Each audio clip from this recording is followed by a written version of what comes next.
E a gente consegue fazer isso de maneira que seja saúde estética. Não é algo para mudar o teu rosto.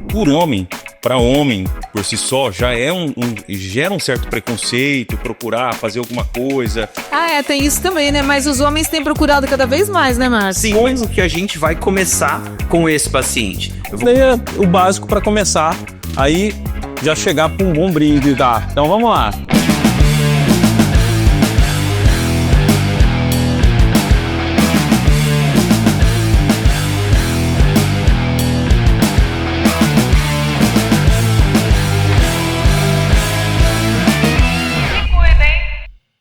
Olá, eu sou Andréa Mello, seja muito bem-vindo ao VidaCast, o podcast que vai falar com você sobre qualidade de vida. Vamos juntos? Então bora lá que a conversa hoje é muito boa. Eu tô aqui com o craque da beleza estética, que é o nosso querido Márcio Ferro, nosso amigo querido, que eu admiro tanto, gente, porque ele não cuida só da beleza, ele é um papo bom, ele é uma pessoa culta, uma pessoa disciplinada, muita coisa pra falar de você hoje, viu, Márcio? Obrigada por estar aqui. Eu que agradeço, André, é um prazer estar aqui hoje no VidaCast para poder compartilhar um pouquinho da nossa experiência, participar desse momento tão especial. Uma pessoa ímpar como você aqui para participar disso é algo muito legal hoje. Obrigada, Márcio. Estou muito feliz, viu, mesmo com a sua presença e feliz também com a sua participação, Marcelo Bocucci, que é, além de um amigo pessoal do Dr. Márcio Ferro, é um paciente dele, né, que também precisou de muitos cuidados aí, que eu quero que você conte tudo pra gente, tá? Pois é.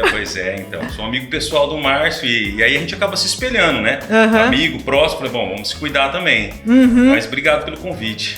Imagina, eu que agradeço a participação dos dois aqui, estou muito feliz mesmo. Ô Marcelo, quando eu falo que você precisou de muitos cuidados é porque você emagreceu bastante, né? E aí, para não cair, teve que cuidar. Pois é, a gente tem que se cuidar. Aí vai com a perca de peso, você vai tendo que se cuidar. O Márcio também, a gente acaba num bate-papo, a gente sempre vai dando umas dicas. Poxa, eu preciso me cuidar, preciso colocar mais de 40, você já precisa dar uma cuidada na pele, dar uma cuidada na face. E tem que estar perto. E tem resultado, né? Não tem como. Sem dúvida. Então vamos lá, Márcio. Conta pra gente aí o que é exatamente essa beleza estética. O que eu sempre falo para todo mundo quando a gente pensa em beleza estética é que você tá indo muito mais do que só beleza, é saúde estética. A gente tem que entender que esse conceito é muito amplo. Quando nós pensamos em saúde estética, eu não estou pensando simplesmente em fazer um procedimento para um resultado que é algo simples ali no teu rosto ou que é algo pontual. Isso é uma coisa que é uma mudança. Eu falo, Marcelo, meu amigo, e a gente passou por esse processo praticamente juntos, né? De emagrecimento e o envelhecimento que tá vindo também. E a gente tá envelhecendo e tava emagrecendo e tendo isso de alteração. E a gente vai sentindo, você acaba tendo, tô num processo legal que é para emagrecer, tô ficando feliz com o meu corpo, mas o meu rosto não tá acompanhando do mesmo jeito. Como que a gente vai conciliar isso de uma maneira legal, natural? Nós somos homens e o homem tem sempre um receio maior de fazer algo que transforme, que mude. E a gente consegue fazer isso de maneira que seja saúde estética. Não é algo para mudar o teu rosto, é algo para manter aquilo que você queria que ficasse como era, mesmo num processo de transformação. Saúde estética é quando a gente está levando para o nosso paciente algo que vai mudar ele por fora, mas vai refletir muito mais por dentro, em confiança, em felicidade. Faz toda a diferença. Exatamente. Aliás, Márcio, quando chega uma pessoa lá para se consultar com você, o que você observa? Como é essa primeira consulta? Eu sou sua paciente também, eu estou há anos me cuidando com o Márcio Ferro. Aliás, é por conta disso que você acabou de falar, da naturalidade, que eu sempre me trato com você, me cuido com você, porque se tem uma coisa que eu não quero é mudar rosto, mudar identidade, e você consegue isso com maestria. Então, é por isso que não dá pra te largar nunca mais, viu, Márcio? Eu sempre falo que a grande questão é exatamente essa. Muitas pessoas pensam quando vai fazer um procedimento estético, quando vai fazer um tratamento estético, necessita ser uma mudança. E não. O que a gente tem que entender é que você está mudando com o passar do tempo naturalmente. Sim. Nós temos que entender assim, a Andréia, mesmo quando a gente começou, Márcio, já era uma mulher linda, o que a gente tem que fazer? Temos que te conservar como você é. Então a gente está junto há quase 4, 5 anos, Por aí. E nesse processo todo, o que a gente fez? A gente manteve quem a Andréia era. O tempo passou, mas o teu rosto, para ele, o tempo não passou. A ideia é essa. Claro que existe aquela pessoa que tem uma queixa pontual, que tem o nariz grande, que tem a boca murcha, ou que tem alguma assimetria no rosto que a gente pode transformar isso. Sim. Mas, voltando no que você falou, como que a gente vai começar com esse paciente? Eu vou começar entendendo o paciente. Mais importante, eu sempre explico isso quando a gente está ministrando cursos, que mais importante do que entender sobre uma análise individual é entender sobre uma análise do indivíduo. Porque eu vou ter uma análise individual que segue padrões. Um malar, de malar a malar eu tenho que ter uma distância, de mandíbula a mandíbula eu tenho que ter outra. A distância intercantal do nariz é uma distância baseada menor no tamanho da boca. Isso é padrão, mas nem todo mundo quer isso. As pessoas querem algo que seja compatível com elas. E aí entra a análise do indivíduo. Então a primeira coisa que eu sempre faço em uma consulta é entender o meu paciente. É entender, assim... o Marcelo mesmo, a gente conversa muitas vezes, e assim, quando ele começou a fazer as coisas, ele viu assim, aquele processo, eu comecei a me cuidar mais, ele viu e falou, pô Márcio, o que você acha disso, o que você acha daquilo, a gente foi trocando uma ideia. E na verdade, sempre foi um bate-papo. A consulta dele é um bate-papo antes para depois você se identificar o que realmente você quer. E no começo ele queria que eu falasse assim, o que você acha que eu preciso fazer? Eu falei, Marcelo, não sei, você tem que me falar o que te incomoda. E aí a gente foi discutindo isso para chegar... Chega junto, né? O que é o ponto da saúde estética? É você fazer algo que é para você. Porque tem uma coisa que é muito legal, isso muita gente não sabe, que é qual o conceito de estética. Estética não é beleza, estética, por definição, é percepção. Estética do grego significa aquilo que se percebe. Então, o conceito de estética está muito mais relacionado com a percepção do indivíduo sobre ele mesmo do que um padrão de beleza que a sociedade exige.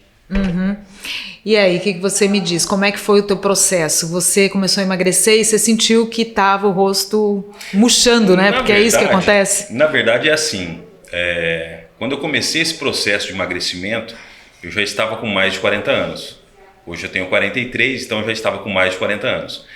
E para homem, por si só, gera um certo preconceito, procurar fazer alguma coisa. Tem isso também, né? Mas os homens têm procurado cada vez mais, né, Márcio? Sim, mas ainda existe. Sim, existe, é verdade. E aí, com essa questão do emagrecimento, eu comecei a perceber, eu falei, poxa, tá aparecendo umas rugas aqui, vem com mais de 40, umas rugas que eu falei, cara, de onde está vindo isso? E aí com isso você vai sentindo uma certa flacidez e tal, e como a gente tem bastante proximidade, eu encontro o Márcio, nosso escritório é perto do consultório dele, bate-papo, falei, Márcio, cara, eu não tô muito feliz, né? Então no bate-papo a gente vai conversando, Marcelo, o que te incomoda? Essa é a pergunta que ele falou, que ele faz todas as vezes. Sim. O que te incomoda? E é legal porque você... não é querer olhar para alguém e falar, eu quero ser igual a alguém, eu quero mudar isso. É realmente tirar aquilo que te incomoda. Sim. E foi um processo que a gente vem aí já há uns 3 anos, 4 anos já.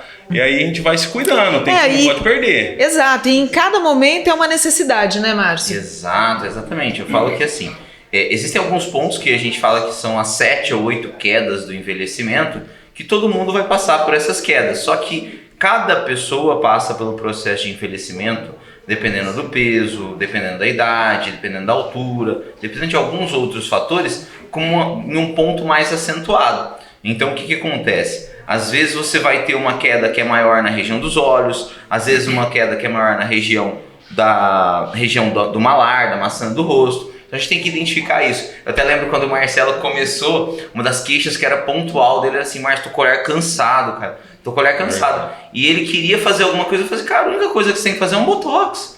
Porque não precisa de muito mais. Porque já levanta, né? Só pra dar uma abertura pro teu olhar e já era. Pô, Márcio, mas não vai ser aquela coisa, cara, não sai de quem você é. Você vai ter todas as suas expressões normais, a única coisa que você não vai ter é aquela ruga e a gente consegue dar um liftingzinho leve. Então, até às vezes fala assim, Marcelo fez muita coisa. Não, fez quase nada. Mas nesse processo, o botox, que é uma coisa simples, passou a ser uma coisa que virou uma rotina nossa. Uma vez a cada 6, 7 meses ele faz um botox, porque isso mantém o olhar mais amplo, evita o envelhecimento da pele. E nesse processo que você está tendo perda de peso, isso é muito importante, porque você está reduzindo uma área de superfície que seria desnecessária, então o teu corpo vai encolhendo isso E hoje eu falo, Marcelo, às vezes ele passa do tempo de fazer o Botox e a ruga não volta tanto. Porque já o corpo vai criando um efeito cumulativo. Isso vai ficando cada vez melhor. É preventivo, né? Exatamente.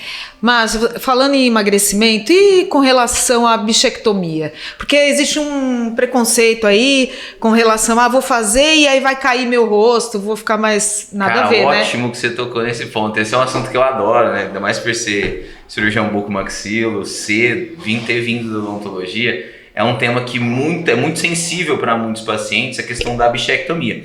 Eu sempre explico que o quê? A bichectomia é um procedimento dentro da harmonização que é um dos mais antigos. O primeiro artigo científico sobre bichectomia exclusivamente estética foi publicado em agosto de 1980 no Annals of Plastic Surgery, um artigo chamado Buccal Lipectomy, do Dr. Leonard Epstein, onde ele explicou exatamente esse processo de envelhecimento ao longo de 4 anos acompanhando os pacientes. E eu sempre faço um raciocínio que ele desenhou muito bem nesse trabalho, que é o quê? Você conhece pessoas mais velhas que têm 60 anos ou mais, 65 anos ou mais? Pode me responder, você conhece? Sim, conheço. Essas pessoas têm o rosto caído ou o rosto levantado? Normalmente caído. Alguma delas que você conhece fez bichectomia? Não. O que derruba o rosto não é a bichectomia, é o tempo.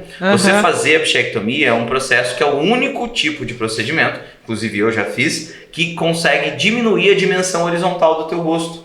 Ele consegue fazer isso de verdade. Quando a gente pensa em preenchimento, em bioestimuladores, em outros processos, você está sempre criando proporcionalização do rosto. Agora a bichectomia ela realmente diminui a dimensão horizontal e ela não derruba o teu rosto, por quê? Ela é uma gordura que está ali, igual todas as outras gorduras do nosso rosto, elas pesam e caem com o tempo. Se você remove ela no período correto, no paciente que tem indicação, ele vai envelhecer sem um peso a mais no rosto e vai cair menos. Significa que ele não vai envelhecer, não vai cair no futuro? Não, vai cair do mesmo jeito, só que cai menos. Então esse processo que deixa as pessoas mais secas, mais isso, é o envelhecimento natural. Não tem nada a ver com a bichectomia. Então, pelo que você explicou, até ajuda um pouco a cair menos, né? Exato, é o contrário, né? As pessoas têm esse ponto porque não entendem, acham que a bichectomia é um procedimento novo, como alguns outros procedimentos na estética, mas é um procedimento muito estudado. Inclusive já foi moda no Brasil na década de 90 esse procedimento. É mesmo? Saiu, na época que ainda eram os tabloides que tinham os jornaizinhos de fofoca. Aquilo lá saiu muito em jornal de fofoca na década de 90. E o que acontece? Hoje a gente tem uma percepção totalmente diferente porque tem muito tempo de acompanhamento. Eu, Márcio, mesmo falo, eu já fiz tudo. E quem fala isso é porque acha que é novo. Acha que é alguma coisa que começou agora. E não é. E é simples, até fazer um raciocínio eu sempre faço. Boa parte do público é mulher, eu sempre faço um raciocínio. A mulher tem seio. Quando você tem 15 anos, o seio é mais alto. 20, 25, a gente sempre para aí para ninguém chorar. Porque sempre vai cair, é efeito da gravidade. Sim. Qualquer gordura pesa e cai.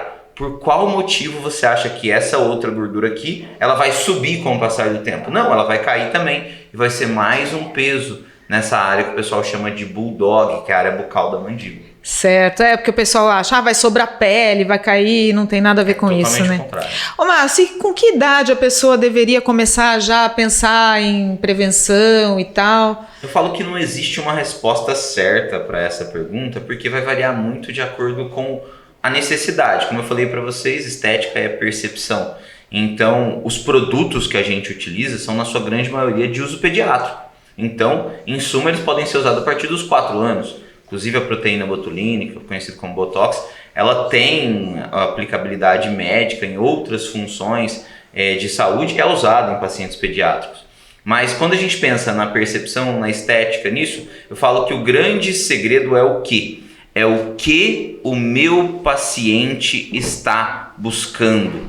O que ele quer? Eu sempre até dou um exemplo. A gente faz um procedimento que é a otoplastia fechada, que é popularmente conhecida como otomodelação, onde é um procedimento definitivo para fechar a orelha de abano. E tem um público infantil muito grande. E acontece muito de mães, pais levarem a criança para fazer. A partir dos 7, 8 anos já é possível fazer esse procedimento. E levam essa criança e antes de fazer o procedimento eu peço para conversar, sempre com o assistente dentro da sala, mas com a criança, para entender se é uma queixa da criança ou dos pais. Então, assim, é muito mais importante num primeiro momento, junto com o paciente, seja uma criança ou seja um adulto com 20 anos, 25 anos, entender qual a necessidade dele. Por que você está vindo fazer isso? Você quer começar a fazer uma prevenção porque você está preocupado com o futuro ou porque alguém te falou alguma coisa que você não gostou no teu rosto? Então esse é o primeiro ponto. Quando eu entendo isso, eu consigo nortear o tratamento. Agora, quando a pessoa vem, Márcio, realmente ela está bem resolvida, bem definida, ninguém influenciou ela fala assim, eu quero começar a me cuidar. A partir dos 18 anos já é a idade para se cuidar se você tiver indicação. Tem pessoas que têm uma musculatura facial mais hiperdinâmica, tem muitas rugas, tem muito movimento, e a gente vai implementar um botox preventivo. Justamente para não começar a marcar, né? Porque depois... A gente sempre usa o exemplo da folha de papel. Se você pegar uma folha de papel, quem está nos ouvindo, nos assistindo, pega ela e dá uma dobrada suave. Você pode esticar que ela volta totalmente ao normal. Agora, se você pegar ela e amassar e voltar, ela pode até ficar reta de novo, mas ela nunca mais apaga aquelas marquinhas que ela teve. Então, os nossos tratamentos preventivos são exatamente isso. Você evitar que alguns pontos do envelhecimento apareçam para que você não tenha que tratá-los a posteriori, porque o tratamento é sempre mais caro do que a prevenção.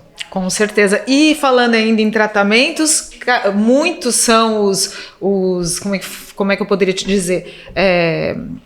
Os produtos, né? Os produtos que se usa e cada vez lançando mais. E às vezes até o mesmo produto de diferentes marcas podem ter resultados diferentes. Exato. É por aí. Explica um pouquinho, Márcio. Isso é uma coisa muito importante. Até a gente estava começando aqui o podcast e uma das meninas aqui do Grand Cru perguntou, né? O que eu preciso para fazer isso?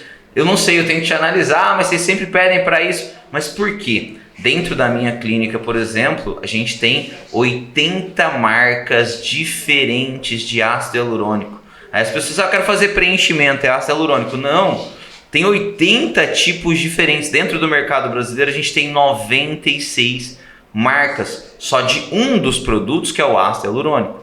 Então, não tem como eu olhar uma foto sua e falar, não, você vai fazer isso e vai ficar tanto. Porque eu preciso entender a necessidade da tua pele, qual a característica reológica de cada material para entregar o melhor resultado. Por exemplo, o paciente vai lá, essa é uma escolha técnica, a gente às vezes não detalha tanto, mas o Marcelo mesmo, quando a gente começou, eu já estava entendendo que ele estava num processo de emagrecimento, e a primeira vez que a gente foi pensar no preenchimento preventivo dele para o emagrecimento, eu fui pensar em quê? Um produto mais denso, um produto que tinha uma capacidade resistiva de carga maior, porque eu sei que ele é homem, eu sei que no homem eu tenho 20% a mais de testosterona que na mulher, eu sei que está passando por um processo de aceleração metabólica, e tudo isso influencia na escolha de um dos materiais. A gente pensa assim, hoje dentro da harmonização, eu tenho um leque com 5 principais produtos. A proteína botulínica, que é o Botox, que a gente tem 7 marcas no mercado. O ácido hialurônico, que são 96 marcas no mercado. A gente tem os bioestimuladores de colágeno, que são mais de 9 marcas no mercado. Eu tenho os fios de PDO, os fios de estimulação, que a gente tem mais de 12 marcas no mercado. E a gente tem os Skin Busters, que são mais de 100 apresentações no mercado. Então não dá para eu generalizar um tratamento e falar, Márcio, qual que é o melhor produto? Não existe o melhor produto. Existe o melhor produto para cada paciente. Por isso que o tratamento é sempre individualizado. Sim, e infelizmente as intercorrências podem ocorrer, não é, Márcio? Mas aí também depende muito do paciente, né? Explica pra gente como é que é. A questão da intercorrência, eu sempre explico. Qualquer procedimento, seja ele não invasivo, seja ele cirúrgico, ele tem o risco de ter intercorrências. Mas a grande vantagem dentro dos procedimentos não invasivos, que são os procedimentos de harmonização facial, é que esses procedimentos eles só vão evoluir para uma intercorrência se houver uma negligência do paciente e do profissional. Então, quando o paciente sai da nossa clínica, por exemplo, toda vez que você sai lá, o Marcelo sai lá, a gente dá orientações. Olha, pode isso, não pode aquilo, tal, faz isso. Sentiu qualquer coisa diferente, dá um alô. E no outro dia, o que acontece? As meninas mandam mensagem para vocês. Verdade. E aí, tá tudo bem? Sentiu alguma coisa? Tem algo diferente? Manda pra gente. Se nesse primeiro momento o paciente já fala, não existe intercorrência. A intercorrência só existe se existe uma evolução de um processo que aconteceu no momento da injeção. Não aconteceu nada em um processo, não tem intercorrência. Aconteceu o processo e a gente não conseguiu identificar, às vezes, na hora exata, nos primeiros 24 horas a gente identificando, não existe intercorrência. Então, o mais importante é escolher um profissional capacitado que vá te orientar da maneira correta, que vá fazer o cuidado da maneira correta, para que a intercorrência não exista. Mas lembrando, ela sempre pode acontecer, mas o mais importante é o profissional estar apto a resolvê-la, apto a entendê-la, para que ela não evolua e crie consequências para o paciente. Com certeza. E agora eu queria saber um pouquinho do Márcio Ferro na vida, vamos dizer, cotidiana. Apesar que tua vida cotidiana tem muito trabalho no meio, né, Márcio? Mas assim, eu admiro muito você, além do profissional que você é, da sua disciplina, né? Você é um cara que eu nunca vi tão disciplinado, uma pessoa tão disciplinada como você, porque você está sempre praticando sua atividade física, você estuda não só sobre sua área, mas também piano, línguas. Gente, esse cara é sensacional. E aí você ainda tem tempo para a família e trabalha muito, né? Tanto é que inspirou aqui nosso amigo Marcelo a também começar a se cuidar mais. Como é que é isso, Márcio? Faz parte da tua rotina, né? Essa disciplina. Eu falo que isso aconteceu assim, de uma maneira natural. É uma coisa que a gente, entre amigos, a gente conversa muito. É uma coisa que, assim, chegou num ponto que eu não estava gostando de como a minha vida vinha sendo conduzida. E eu falei, eu preciso mudar isso, eu preciso me cuidar mais, eu preciso passar por isso de uma maneira diferente. E a gente sempre fica naquela coisa assim. E eu era essa pessoa. Vou começar uma dieta, aí eu começo a dieta, falho um dia, falo assim, mês que vem eu começo. Eu começo, não, falhou hoje, mês que vem eu começo de novo. E você sempre fica procrastinando isso, levando para um próximo momento. E uma das coisas que eu falo é que o quê? A disciplina não significa você não falhar, significa você não desanimar quando você falha. Que o grande erro das pessoas é que o quê? Eu vou fazer uma atividade física durante 30 dias sem falhar. Aí ela falha um dia, ao invés dela falar assim, falhei hoje, mas eu continuo, ela para. Só que se ela tivesse falhado um dia só e tivesse continuado, a disciplina estava válida. Não tinha quebrado isso. Então a gente tem esse problema de muitas das vezes desanimar. Quando eu comecei o meu processo de emagrecimento, eu e o Marcelo conversávamos muito, que eu falei assim, eu vou ficar 300 dias sem falhar. E aí chegou um dia lá que eu não aguentei correr, porque com os compromissos, tudo. E aí eu falei pra ele, Marcelo, eu vou correr 2 km, não sei se você vai lembrar disso. Eu corri 2 km hoje, mas amanhã eu vou correr 8 para compensar os 5 que eu não paguei ontem. Mas isso é o importante. Assim, não fiz ontem, vou fazer amanhã. Não desanimar. Não vou desanimar, vou continuar. A disciplina é mais sobre isso. Não é sobre não falhar. É sobre não desanimar quando você falha e entender a importância da constância, do processo de estar ali todos os dias. Porque o resultado compensa, né? Depois, quando vem o resultado, aí é maravilhoso. Exato. Né? E eu falo que a disciplina, ela é muito legal, porque se você tem disciplina, você consegue qualquer tipo de resultado. Exatamente. Agora, se você em todas as áreas da vida, né? Em tudo. A gente até conversou esses dias sobre a lei das 100 horas, né? Tem um autor muito legal que ele fala sobre a lei das 100 horas. Se você pegar e fizer 100 horas de uma atividade, qualquer ela que seja estudar um idioma, estudar um instrumento musical, estudar alguma coisa, fazer algo, se você fizer 100 horas por ano daquilo, por ano, não é por mês, né? É por ano, são 18 minutos por dia que você se dedica a alguma coisa, você já vai ser melhor que 95% das pessoas naquilo. Então você não precisa não falhar, você precisa fazer. Até porque acaba virando um hábito, né? Isso, eu falo, hoje eu não consigo, é muito difícil para mim acordar e não ir correr. Quando eu acordo e não vou correr, parece que tá faltando um pedaço do meu dia. Eu sou assim com a bike. Na verdade, hoje nem tanto, mas na minha adolescência eu pedalava todo dia e não era nem para ficar em forma, era porque eu tinha prazer naquilo. Tenho ainda prazer, né, em pedalar ao ar livre e tal. Meu pedal é ao ar livre. Esse negócio de ficar fechado eu não consigo. Mas era desse jeito. Eu pedalava todos os dias e o dia que eu não pedalava, nossa, aquilo fazia uma falta que eu falava, gente, não, precisa. A gente estava até conversando sobre isso, aquela questão. E um hábito legal que você começa a colocar, ele puxa o outro, né? A gente começa a fazer atividade física e você começa a acordar cedo para fazer atividade física. Você não consegue dormir mais tarde no outro dia. Não vai. A gente sempre conversa sobre isso daí. Eu tô tentando isso. Essa questão de acordar cedo, porque eu sempre passava nas ruas e via o Márcio correndo. Eu falava, gente, esse cara é doido. Cedo, ele é um pouquinho. Aí a gente sentava pra bater papo, ele falou, cara, eu acordo cedo. E aí eu comecei a entrar no mesmo ritmo. Porque isso é legal. As coisas boas, se você conseguir absorver isso daí e trazer pra você, é importante. Então eu vi isso daí e falei, não, vou começar. E realmente, aí uma coisa puxa a outra, uma coisa puxa a outra.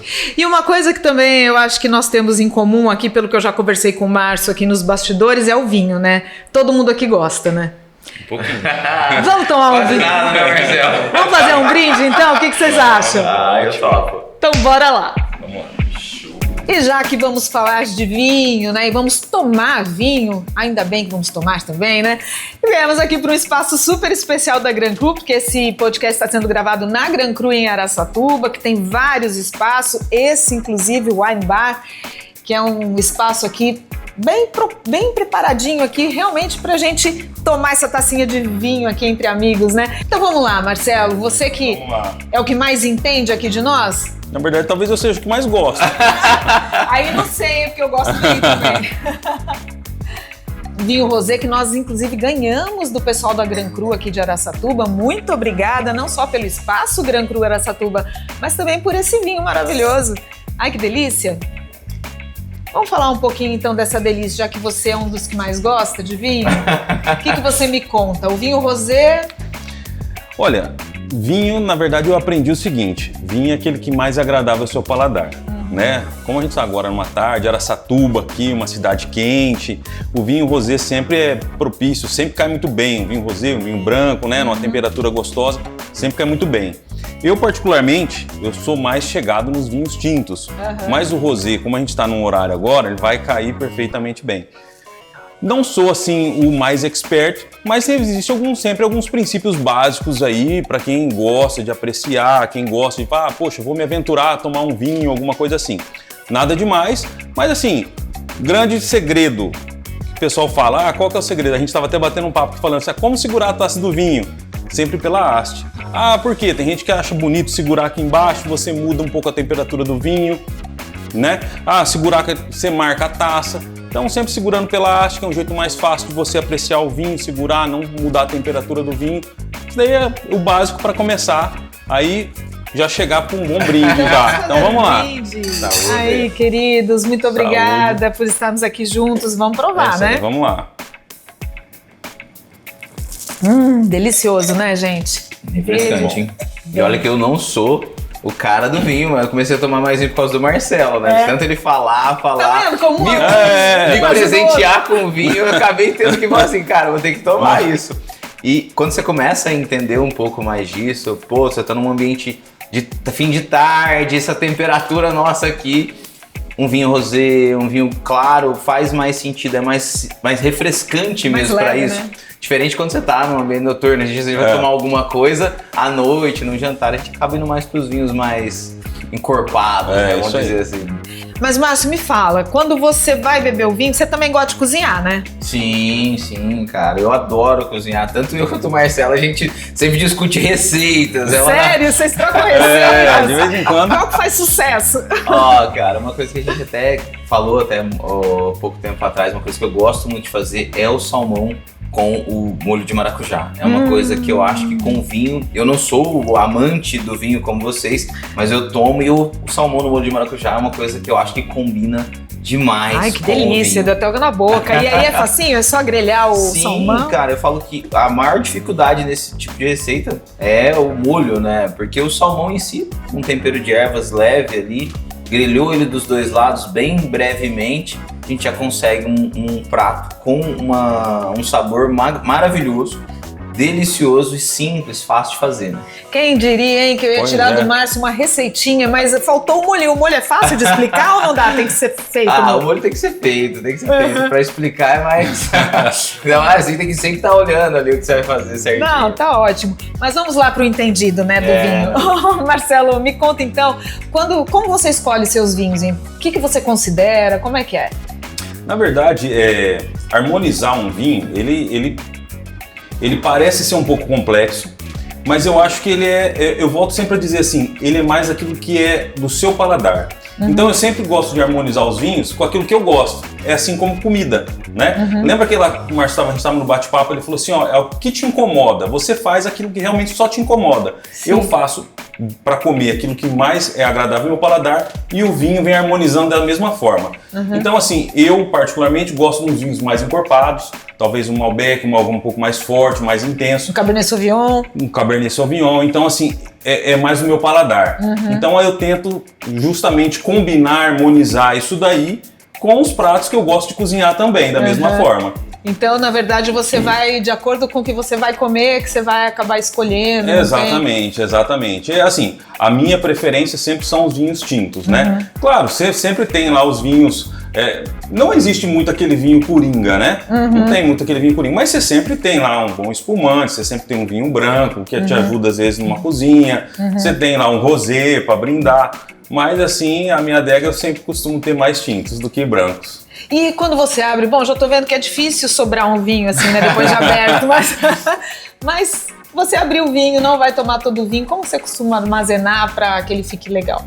Olha, tem algumas técnicas e hoje o mercado ele oferece alguns objetos, alguns equipamentos que te auxiliam nisso daí. Eu particularmente não faço uso, mas existe hoje, o mercado tem bastante coisa interessante, tem um produto chamado Coravin, que ele ajuda você a extrair o vinho sem ter que tirar a rolha. Então você usa um gás para não perder a pressão do vinho ali dentro e você consegue usar isso aí. É um equipamento bastante usado, tá? Para os apreciadores de vinhos aí, às vezes você tem um vinho com um rótulo um pouco mais caro e de repente você não quer tomar toda a garrafa de uma vez e aí você faz isso daí. No meu caso, como eu não gosto de perdurar muito tempo com o vinho parado, eu imaginei. Quando eu não consigo tomar todo ele, mas às vezes acontece aquela terça-feira, aquela quarta-feira que você fala, poxa, hoje, sabe aquele dia que merece um vinho? Mas você também não vai tomar a garrafa toda para no outro dia não prejudicar no treino, né? Exato. Então você vai lá e toma lá uma tacinha. Mas aí até uns 2 dias, 3 dias a gente dá um jeito de acabar com ele. Mas eu tento deixar ele vedado, sempre com a rolha original, né? Original, sempre deixar ele tampadinho ali. Mas tento manter ele aí uns 2, 3 dias, não mais que isso. E você é daqueles que em restaurante, quando servem, trazem a rolha para cheirar, tal, você manja tudo isso? Então, normalmente a gente acaba fazendo isso daí só para sentir um pouco mais ali a temperatura, sentir a fragrância do vinho. Eu sou um cara que eu costumo tomar um vinho muito conhecido, eu não gosto muito de me aventurar. Por incrível que pareça, eu não gosto muito de me aventurar. Eu acabo tomando sempre alguns vinhos que eu conheço. Então, eu acabo comprando alguns vinhos e sempre quando a gente sai para comer fora, para jantar fora, eu tenho o costume de levar meu vinho. Então, para não errar muito na noite, na escolha, você fala assim, poxa vida, vou tomar um vinho que eu já gosto, que eu já conheço. Então, tem alguns rótulos que eu gosto, que eu aprecio, então eu acabo levando o meu próprio vinho. Aí não tem erro. Não, aí você não erra, né? Na dúvida você não erra. E aí, Márcio, tá querendo entrar um pouquinho mais nessa seara? Eu tento me aventurar no vinho, mas como eu já falei, eu sou o menos experiente nessa área, mas eu tenho cada vez mais tomado, até porque o Marcelo, a gente tem essa amizade e tudo. A minha esposa gosta muito de vinho também, ele sempre dá as dicas, dá os vinhos pra gente também. E eu fui aprendendo a apreciar um pouco mais do vinho, mas uma grande dificuldade que eu sempre tenho é assim, e isso é uma coisa que eu vejo muito legal do Marcelo, que ele fala assim, pô, vou fazer um prato tal, e ele sabe, vai fazer o prato tal é com esse vinho que a gente vai tomar, porque é uma coisa já natural dele, às vezes é espontâneo, faz parte, né? Já, né? Você acaba dando uma estudadinha, né? Você acaba dando uma pesquisada. Vou fazer um risoto. Exatamente, porque harmoniza mais, fica legal. E é claro que não sou talvez um chefe igual o Márcio, mas eu gosto de cozinhar também. E aí você tenta pegar e ver o paladar do pessoal que tá ali, né? Isso é fácil humildade, ele é bem melhor que eu na cozinha, viu? As receitas dele são sensacionais. Então bora marcar, que agora eu quero experimentar de todo mundo, a sua. É isso aí, vamos Ai, que legal. Gente, olha, mais algum detalhe sobre vinhos que você gostaria de destacar? Não, eu acho que isso daí é o básico, já que dá pra gente, todo mundo se aventurar. É uma bebida fácil de tomar, eu acredito que hoje o vinho é uma bebida mais calma, mais tranquila, não é aquela coisa que você toma exageradamente. Eu acho que hoje casa bastante, seja na temperatura, um clima mais fresco, seja um clima mais quente, você consegue harmonizar muito bem isso aí. Eu tenho gostado cada vez mais assim. Antes eu era aquela pessoa que tomava mais cerveja, mas até por conta da corrida, do esporte, como é uma bebida mais leve, eu tenho acabado, assim, optando, por exemplo, os espumantes. Eu gosto bastante de moscatéis. Então, por um jantar, às vezes, durante a semana, que você falou, pô, merece. Acabo tomando mais um moscatel, mais um vinho mais leve, pra no outro dia tá inteiro. E não exagera, o vinho não te deixa exagerar, né? Pelo menos... É diferente da cerveja, né? Exatamente. É que a cerveja, eu não sei porque aí eu não tomo cerveja. Eu também não sou da cerveja, mas assim, eu imagino que a cerveja vai, né, uma atrás da outra. Assim, eu março o que eu senti nessa transição ali, entre tomar um pouco mais de vinho e tirar um pouco da cerveja, é que o quê? A cerveja, ainda mais nesse calor que a gente tá aqui em Araçatuba, você acaba tomando mais por conta do refrescante e tudo mais. Sim. O vinho você toma mais racionalmente, você aprecia mais o sabor dele mesmo. É isso aí. É uma bebida que você acaba... Pra desfrutar, né, mais assim, mais... E é aquela questão... eu tenho alguns amigos que assim, não consigo beber a cerveja e comer. O vinho você não tem esse problema. O vinho é pra você comer, cara. Pra você comer uma massa, pra você comer alguma coisa que ele acompanha bem, O né? vinho, ele te dá tempo de mesa. Isso é legal. Com essa a gente fecha então, hein? Queridos, eu quero dizer que eu tô muito feliz mais uma vez de receber vocês aqui. Márcio, mais algum detalhe que você gostaria de falar com relação à sua especialidade? Eu acho que tudo que a gente pensa, seja para um bate-papo com amigos, seja na cozinha, seja dentro da harmonização, seja dentro de qualquer área, é você ter sempre essa questão de parcimônia, de entender o que é o seu. Não ficar buscando algo que é do outro. Eu falo que é muito legal, foi muito bacana o nosso bate-papo hoje, porque uma coisa é natural. E isso é o que a gente é. É o que a André é, o que o Marcelo é, o que o Márcio é. A gente conseguiu conversar sobre vários assuntos diferentes aqui hoje. É uma delícia. Num clima legal. E tudo na nossa vida eu acho que a gente tem que seguir nesse sentido. É verdade. Fazer algo que te agrade, não por outras pessoas, não por nada, mas porque nós gostamos daquilo, a gente quer aquilo. E quando você é você mesmo, as coisas fluem naturalmente na sua vida. Exatamente. Não se trata de egoísmo, gente. Se trata de se amar, se respeitar, né? Por aí. Exatamente. E aí tudo flui melhor. Eu ia até pedir, né, uma frase, mas acho que já foi a sua, né? É isso, né? E você, Marcelo, o que você diria? Uma frase, um conselho, uma dica, alguma coisa? Eu sempre falo o seguinte, quando a gente entrou nesse processo de mudança, de transição, um pouco espelhado aí no que o Márcio vinha fazendo, na vida nunca a gente faz tudo pela vontade. Você nunca levanta de manhã empolgado, tem dia que você não levanta empolgado para trabalhar, tem dia que você não levanta empolgado para estudar, tem dia que você não levanta empolgado para treinar. Então, se não for pela vontade, se não for pelo esforço, vai pela disciplina, né? É o que o Márcio falou da disciplina, vai pela disciplina, porque uma hora dá certo, uma hora chega. E isso em todos os setores da vida, aí. né? Em tudo que se for fazer.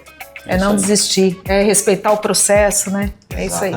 Queridos, então muito obrigada pela presença de vocês, estou muito feliz, já disse isso 500 vezes, né, gente? Mas é que eu tô feliz mesmo, porque são pessoas que... Bom, o Marcelo eu tô conhecendo agora há pouco, mas já... Obrigado. Já simpatizo, já gostei. E o Márcio é um amigo, né? Além de ser também quem cuida de mim, da minha saúde estética, também... né, preserva essa amizade tão maravilhosa, é uma pessoa incrível que eu admiro demais. É isso, pessoal, obrigada por estar comigo aqui em mais esse episódio do VidaCast. Espero ter você em outros episódios também. A gente está com muita vontade de fazer isso para vocês, com todas as informações aí que você precisa para ter uma vida mais leve, mais bacana, uma vida mais saudável. Espero que vocês tenham gostado do episódio de hoje, foi bem divertido, né? Gente bacana aqui com a gente. Então continuem ligados, daqui a pouco eu volto com mais novidades, tá bom? E se você quiser continuar nos acompanhando, ser nosso apoiador, enfim, tá tudo aí nas redes e a gente vai se encontrando cada vez mais e mais. Beijo grande, estou fazendo esse podcast com muito carinho para que você tenha a melhor informação, tá certo? Então se cuida, até o próximo!